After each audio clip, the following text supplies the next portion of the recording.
Morning guys, and this is our day 6 ng North Loop. Dito kami ngayon sa Aritaw. At dito kami nag-check-in kagabi. Hindi ko na na-videohan yung papunta dahil late na at pagod na rin kami dahil sa 10 hours na biyahe. So, quick tour. Ito ang ating Kawasaki Dominar. Diyan kami nag-in. Mamaya papakita ko sa inyo.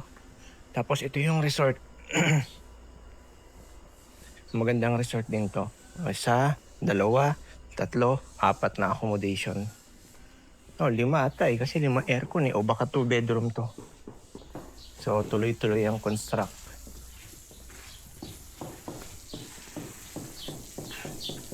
Pwede na po dumaan dito?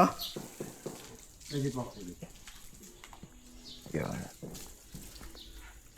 Tiniles daw to agabi, no, tay?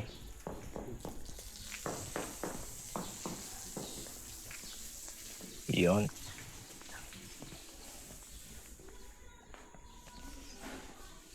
Tapos ito yung mga toilet nila sa labas. Pag mag-swimming kayo. At ito yung pool na isa. Walang tubig.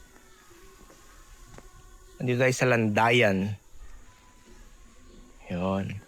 Hello, doggy! Tapos ito yung maliit na pool na isa. Kiddie pool. Yun. Tapos yung pool rules nila. Ayan. Tapos yung parang pinaka-function area. Yun, may mga cottage din dun, oh. Oh, ha?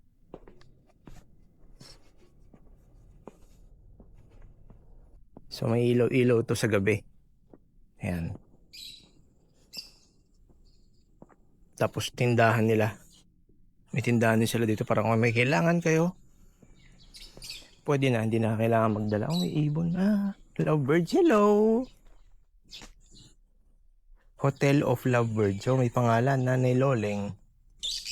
Lola Carling.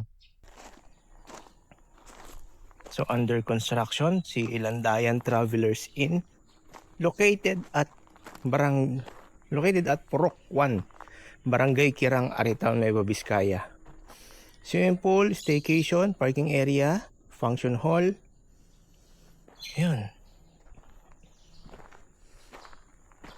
So, eto ang kanilang resort.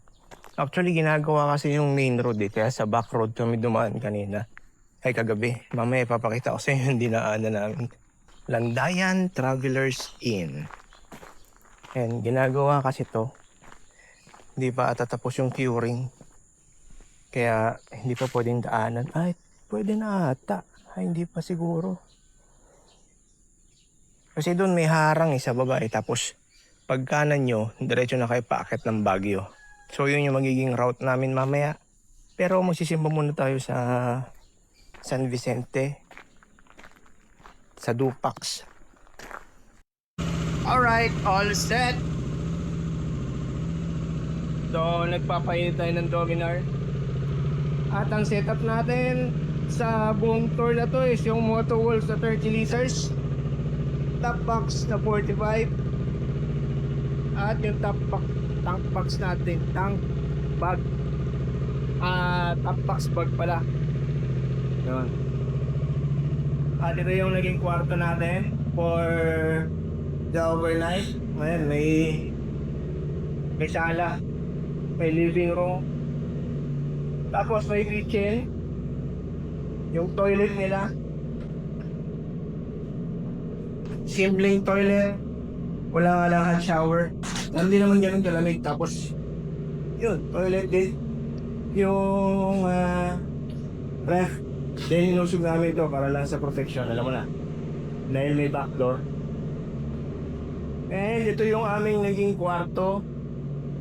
May TV, may electric fan, may aircon naman, at may dining. So yun ang ating naging kwarto for the day. Habang chine-check yung iba, baka mamaya may naiwan tayo